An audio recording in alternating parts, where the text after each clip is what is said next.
Hello दोस्तों, नमस्कार। स्वागत है आप सभी का एजुकेशन मंत्रा में।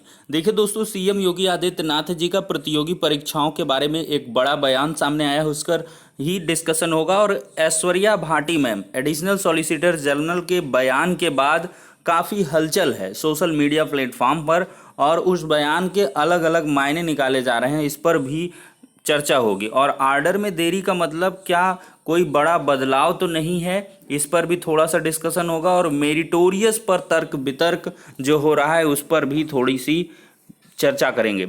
अब देखिए दोस्तों, रिजल्ट में बड़ा हेरफेर करके दाखिल कर दी याचिका और फाइनली याचिका हुई खारिज, इस पर भी चर्चा होगी। 69,000 शिक्षक भर्ती से मामला जुड़ा हुआ है और आधे से अधिक अभ्यर्थियों ने छोड़ी है बीईओ एग्जाम और दबोचे गए 2 सरगना। गर्मी की छुट्टियां हुई कम परिषदीय प्राथमिक विद्यालयों में, और यूपी टेट 2020 को लेकर भी थोड़ा सा डिस्कशन करेंगे। तो चलिए दोस्तों, वन बाय वन हर एक जो अपडेट है उसको क्लियर करते हैं। तो वीडियो को लाइक एंड शेयर कर दें, और चैनल पर नए हैं तो सब्सक्राइब करके बेल आइकन को भी प्रेस कर दें, जिससे कि लेटेस्ट वीडियोस की नोटिफिकेशन आपको लगातार मिलती रहे। तो चलिए दोस्तों, सबसे पहले ऐश्वर्या भाटी मैम जो एडिशनल सॉलिसिटर जनरल हैं, कल उनका स्टेटमेंट हमने दिखाया था। तो एक फेसबुक लाइव सेशन में उन्होंने छोटे से सेशन में लगभग 1 मिनट के अंदर उन्होंने कुछ चीज़ें कही, जिनमें उन्होंने ये बताया कि विभिन्न प्रकार के बहुत सारे पक्षकार थे, जिस वजह से ऑर्डर में जो है देरी लग रही है, और जब तक सीटिंग बेंच पूरा ऑर्डर लिखवा नहीं लेती तब तक हम प्रतीक्षा ही कर सकते हैं। और उन्होंने साथ में एक चीज़ ये भी जोड़ी कि मेरिटोरियस अभ्यर्थियों को हताश होने की आवश्यकता नहीं है। अब देखिए, यहाँ पर मेरिटोरियस अभ्यर्थियों का मतलब जो है ये है कि जो मेरिटोरियस हैं, मतलब मेरिट रखने वाले अभ्यर्थी। अब मेरिट रखने वाले अभ्यर्थियों को लेकर के अभ्यर्थियों ने सीधे से अनुमान लगाना शुरू कर दिया कि बिल्कुल 60-65 पर ऑर्डर आ रहा है। देखिए, ऐश्वर्या भाटी मैम वो एडिशनल सॉलिसिटर जनरल हैं, खुद एक प्रकार से एडवोकेट ही रही हैं गवर्नमेंट की तरफ से, जिन्होंने पक्ष रखा है।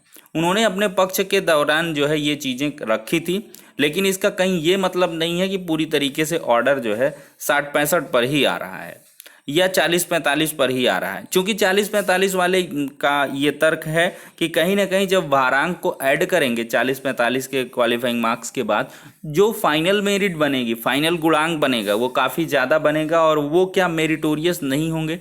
यानी कि शिक्षा मित्र अगर जिसको जो है 40-45 पर उत्तीर्ण है और उसको भारांक मिलेगा तो गुणांक उसका 80-82-85 पहुंचेगा, और इसके बाद कोई 40-45 में यानी कि कोई बीटीसी बीएड है तो उसका 70-72 पहुंचेगा। तो कुल मिलाकर मेरिटोरियस कौन हुआ। तो इस वजह से बहुत जंग छिड़ी हुई है सोशल मीडिया प्लेटफॉर्म पर। तो देखिए दोस्तों, इस स्टेटमेंट का कहीं कोई मतलब नहीं है ऑर्डर से, बस उन्होंने ये कहा है कि एक जो बहस हुई है उसके अकॉर्डिंग ये चीज़ें बिंदु रखे गए हैं कि मेरिटोरियस अभ्यर्थियों के द्वारा ही जो 6 to 14 ईयर्स के स्टूडेंट्स हैं बेसिक शिक्षा विभाग में, उनको अध्यापन जो अनुभव है वैसा ही मिले। मतलब जो भी अध्यापन कार्य हो वो मेरिटोरियस कैंडिडेट के द्वारा हो। तो मेरिटोरियस का मतलब बहुत सारे लोग एकेडमिक मेरिट के आधार पर भी जोड़ लेते हैं। तो मेरिटोरियस के बहुत सारे मायने होते हैं दोस्तों। कुल मिलाकर ऐसे मापदंड हों जिनके आधार पर अगर शिक्षा उनको उपलब्ध कराई जाए तो उनका ज़्यादा से ज़्यादा विकास हो सके। अब इस पर सुप्रीम कोर्ट को मंथन करना है कि मेरिटोरियस अभ्यर्थियों को ध्यान में रखते हुए कि मेरिटोरियस अभ्यर्थियों का जो है किसी भी प्रकार से अहित ना हो, नुकसान ना हो, उसको ध्यान में रखकर ही ऑर्डर डिलीवर किया जा सकता है। इसकी पूरी की पूरी उम्मीदें हैं। तो मेरिटोरियस का आप मतलब समझ चुके होंगे कि मेरिटोरियस का मतलब यही है कि जिनके अध्यापन कार्य से जो बेसिक शिक्षा विभाग है उसका उन्नयन हो सके, वही मेरिटोरियस है। तो ठीक है दोस्तों, ऑर्डर को लेकर देखिए, ऑर्डर में देरी का मतलब कहीं भी ये नहीं है कि इसका मतलब ये है कि एक बड़ा बदलाव आपको देखने के लिए मिलेगा। देखिए, बहुत सारे पक्षकार हैं, और इसमें अगर बात करें जब से ऑर्डर रिजर्व हुआ है तब से आप अगर उसके वैकेशंस को निकाल दें, देखिए दोनों सीटिंग जज जो है जब साथ साथ बैठेंगे तभी उनके द्वारा आपसी विचार विमर्श, जो भी रिटन सबमिशन वगैरह हैं उनको भी दोनों जजेस देखेंगे और इसके बाद ही ऑर्डर को लिखवाना स्टार्ट किया जाएगा। एक कंक्लूडिव अप्रोच रखेंगे कि आखिरकार क्या कुछ किस प्रकार से डिसीजन दिया जाए। तो देखिए उसमें 4% जो रिजर्वेशन का मामला है, कहीं कहीं पर जो है जैसे एक्स सर्विस मैन वाला मामला है, कहीं कहीं पर जो है 22,000 सीट का मामला है, कहीं पर आंसर की वाला भी मुद्दा इसी में घुसेड़ा गया है। तो विभिन्न प्रकार के रिटन सबमिशन रहेंगे, 40-45 का रहेगा, 60-65 का रहेगा, और बीएड के इंक्लूजन और बीएड के विरोध का भी मामला है। चूंकि रिटन सबमिशन में बहुत सारी याचिकाएं टैग्ड थी और सारे मैटर्स पर सबने रिटन सबमिशन दे रखा है, तो कहीं ना कहीं सारे के सारे जो रिटन सबमिशन है उनको देखना पड़ेगा, उनको जांचना पड़ेगा, परखना पड़ेगा, जिससे कि कोई भी चीज़ मिस ना कर जाए। क्योंकि रिटन सबमिशन एक बड़ा सबूत होगा कि हमने ये पॉइंट को रेज किया था, तो उनको ध्यान में रखते हुए ही ऑर्डर लिखवाया जाएगा। हालांकि जो है ऑर्डर के लिए एक पर्याप्त समय कहा जा सकता है, लेकिन वर्किंग डेज भी इधर कम रहे हैं, तो इस वजह से थोड़ी सी देरी हो रही है। और साथ ही साथ ये है शांता नगौदर जी जो जज थे, विनीत सरन जी की ट्रिपल बेंच में शांता नगौदर जी रहते हैं, ललित जी रहते हैं और विनीत सरन जी रहते हैं, लेकिन विनीत सरन जी इसमें जो है नहीं थे जब फाइनल हियरिंग की बात आई। शुरू में थे, लेकिन बाद में जो 2 बड़ी हियरिंग हुई हैं 15 तारीख को और इसके बाद 24 तारीख को, तो उनमें शांता नगौदर जी और ललित साहब ही रहे। तो यही दोनों जजेस अहम भूमिका निभाएंगे ऑर्डर को डिलीवर करने में। और 37,000 रिजर्व वाले मामले में ललित साहब नहीं थे, वहाँ पर क्या थे, विनीत सरन जी थे और इसके बाद जो है शांता नगौदर जी थे। तो इस वजह से 37,000 सीटें जो रिजर्व का मामला है उस पर भी थोड़ा सा बिंदु रहेगा। 22,000 सीट जुड़ने संबंधी मामला है। हालांकि छोटे छोटे मैटर हैं, क्योंकि जज साहब ने, ललित साहब ने पूरी तरीके से स्पष्ट किया था कि ऑर्डर जो हम करेंगे वो 40-45 वर्सेस 60-65 का होगा और मॉडिफिकेशन पर होगा। अन्य जो भी चीज़ें हैं हम उनको बाद में फाइनलाइज कर देंगे। सबसे पहले हम क्वालिफाइंग मार्क्स को डिसाइड करें कि कितना क्वालिफाइंग मार्क्स होना चाहिए। तो ठीक है दोस्तों, कुल मिला के ऑर्डर के लिए आपको थोड़ा सा इंतज़ार करना पड़ेगा और आप लोग अवश्य ही ये मतलब दिमाग में चीज़ें रखिए कि जो अच्छे अभ्यर्थी हैं, जो मतलब अच्छे मापदंडों को रखते हैं, उनके साथ अहित नहीं होने पाएगा। तो ऑर्डर में यही उम्मीदें हैं कि अच्छे अभ्यर्थी, मेरिटोरियस अभ्यर्थियों को ध्यान में रखते हुए ऑर्डर आएगा और उनके साथ किसी भी प्रकार का अहित नहीं होगा। तो इसी प्रकार से, इसी वजह से जो कथन हैं ऐश्वर्या बाटी मैम के रहे हैं। अब दोस्तों दूसरी तरफ बढ़ते हैं आगे। तो रिजल्ट में देखिए हेर फेर को लेकर दाखिल हुई थी याचिका। यहाँ पर देख सकते हैं एक बड़ा मैटर, मतलब चौंकाने वाला मैटर है कि याचिका दाखिल कर दी गई यहाँ पर रिजल्ट में हेरफेर करके। 79 अंक पाने वाले अभ्यर्थी ने क्या किया, 107 नंबर बना लिया और अंक पत्र में नॉट क्वालिफाइड की जगह क्वालिफाइड किया, फिर याचिका दाखिल की। मतलब गजब का खेल, मतलब इतनी बड़ी जो है हिम्मत कही जा सकती है। इसके बावजूद जो है इस प्रकार से किया गया और जब OMR सीट से मूल्यांकन वगैरह की, जो उसकी मतलब ओरिजिनल OMR है रिजल्ट की, उससे चेक करवाया गया तो ये चीज़ें निकल के आई। अंततः जो है जो रिजल्ट है वो सही निकला कि वेबसाइट में जो दर्ज था जारी परिणाम वो सही था और इस वजह से याचिका को खारिज बस कर दिया गया, कोई जुर्माना वगैरह नहीं लगाया।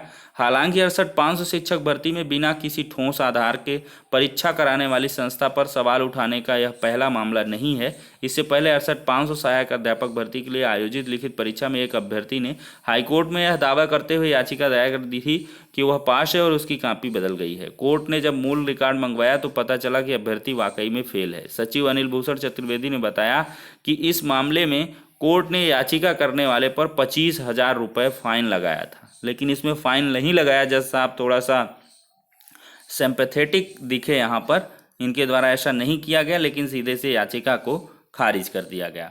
वहीं पर अगर आगे बढ़ते हैं तो BEO एग्ज़ाम में एक बड़ा हेरफेर देखने के लिए मिला है। प्री परीक्षा में 309 पदों पर भर्ती में 44% ने परीक्षा छोड़ दी। कोविड-19 का असर दिखा है, कम रही है उपस्थिति।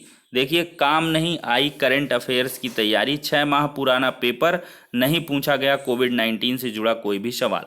देखिए, ये तो स्पष्ट है कोविड-19 के पहले। एक बड़ी अपडेट है आपका करंट अफेयर्स है कि KGMU में यूपी का पहला प्लाज्मा बैंक शुरू हो चुका है।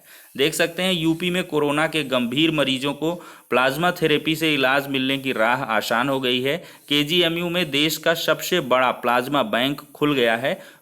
कुलाधिपति व राज्यपाल आनंदीबेन पटेल ने शनिवार को स्वतंत्रता दिवस पर प्लाज्मा बैंक का वर्चुअल उद्घाटन किया है। तो इसको आप लोग ध्यान में रखेंगे प्रतियोगी परीक्षा की जो तैयारी कर रहे हैं। और देख रहे हैं यहाँ पर बीईओ परीक्षा में साल भर गैंग के सरगना कोचिंग संचालक की तलाश। छोटा बघाड़ा में चलाता है कोचिंग, लेता था ठेका। पकड़े गए साल भर गिरोह के सदस्य।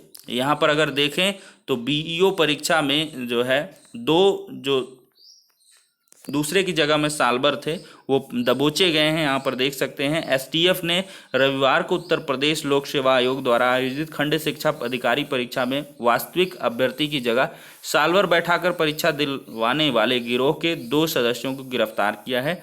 दोनों को प्रयागराज जिले में रसूलाबाद स्थित चिन्मयानंद विद्यालय में बनाए गए परीक्षा केंद्र से गिरफ्तार कर लिया गया है। तो कहीं ना कहीं दागदार थोड़ी सी परीक्षा हुई है, लेकिन पेपर आउट जैसी कोई भी चीज़ें नहीं हैं। ये तो ऐसा चलता ही रहता है, कोई न कोई किसी न किसी में बैठता है और फिर पकड़ा जाता है, उस पर कार्रवाई होती है। लेकिन एक बड़ा जो चौंकाने वाला खुलासा है कि 44% ने बीईओ का एग्ज़ाम दिया है। कोविड-19 का असर साफ साफ दिख रहा है, क्योंकि पेपर इस तरीका था, करंट अफेयर्स में उलझे थे अभ्यर्थी। पदों की संख्या देखिए कम थी, अभ्यर्थियों को पहले से ही पता है कि बेस्ट परफॉर्मेंस जो देगा उसी का फाइनल सिलेक्शन होगा। इस वजह से भी बहुत सारे अभ्यर्थियों ने एग्ज़ाम को छोड़ दिया था। तो ये सारी की सारी अपडेट्स दोस्तों हो जाती हैं। अब योगी आदित्यनाथ जी के एक बड़े बयान की तरफ बढ़ते हैं कि मुख्यमंत्री योगी आदित्यनाथ ने कहा है कि प्रतियोगी परीक्षाओं व प्रवेश परीक्षाओं में यह सुनिश्चितता हो कि कहीं भीड़ एकत्रित ना हो। इसके लिए ज़रूरत के अनुसार अधिक से अधिक जिलों में परीक्षा केंद्र बनाए जाएं। इन केंद्रों में स्वास्थ्य विभाग के प्रोटोकॉल का पालन किया जाए। उन्होंने कोविड-19 के मद्देनज़र लखनऊ व कानपुर नगर में अतिरिक्त सतर्कता बरतने पर बल देते हुए कहा है कि कोविड के ज़्यादा से ज़्यादा टेस्ट किए जाएँ। होम आइसोलेशन के मरीजों से सीएम हेल्पलाइन लगातार संवाद बनाए रखे ताकि उनकी प्रभावी मॉनिटरिंग की जाए। मुख्यमंत्री ने यह निर्देश रविवार को अनलॉक व्यवस्था की समीक्षा करते हुए दिया है। तो इस बयान के आधार पर आप देख सकते हैं कि आगे आने वाले समय में जितनी भी प्रतियोगी परीक्षाएं हैं तय निर्धारित समयों पर होंगी। भले ही जो परीक्षा केंद्र हैं वो हर एक ज़िले में बनाए जाएं और अधिक से अधिक बनाए जाएं, जिसमें पीसीएस प्री 2020 का एग्ज़ाम है, आरओ जैसे तमाम सारे एग्ज़ाम है, पीसीएस मेंस का है। तो बहुत सारे एग्ज़ाम देखने के लिए मिलेंगे। इसी क्रम में आपका जो यूपी टेट 2020 है वो भी ऑर्गेनाइज किया जाएगा दिसंबर में। उसके लिए सितंबर के पहले पखवाड़े में जो है जो प्रस्ताव वगैरह वो भेज दिया जाएगा और अक्टूबर स्टार्टिंग में ही इसके लिए ऑनलाइन आवेदन स्टार्ट हो जाएंगे। तो जो लोग भी हैं यूपी टेट 2020 के वो लोग प्रिपरेशन स्टार्ट कर दें। और 69,000 अभ्यर्थियों को कुल मिलाकर एक नया माहौल देखने के लिए मिलेगा। प्राइमरी स्कूलों में गर्मियों की छुट्टियां जो अगले सत्र से हैं वो 15 दिन कम कर दी गई हैं और 1 घंटे का जो स्कूलों में पढ़ाई का समय है वो बढ़ाया गया है। तो आप लोग परेशान ना हो, वो दिन अवश्य आएगा जब आप लोग अध्यापन कार्य करेंगे और आप एक नए कलेवर में यहाँ पर उपस्थित होंगे। तो प्राइमरी शिक्षकों में अब जो है 31 दिसंबर से 14 जनवरी तक जाड़े की छुट्टियां होंगी और उधर जो है 15 दिन छुट्टियां कम कर दी गई हैं, यानी कि 15 जून से विद्यालय खुल जाया करेंगे और 8 से 2 बजे तक इधर स्कूल खुलेगा और उधर 9 बजे से 3 बजे तक। तो ये कुछ अपडेट्स थी जो दोस्तों जो 69,000 शिक्षक भर्ती से जुड़ी हुई थी और साथ ही साथ अन्य प्रतियोगी परीक्षाओं से भी संबंधित थी। तो अब नेक्स्ट वीडियो में लेते हैं, तब तक के लिए शुक्रिया, धन्यवाद।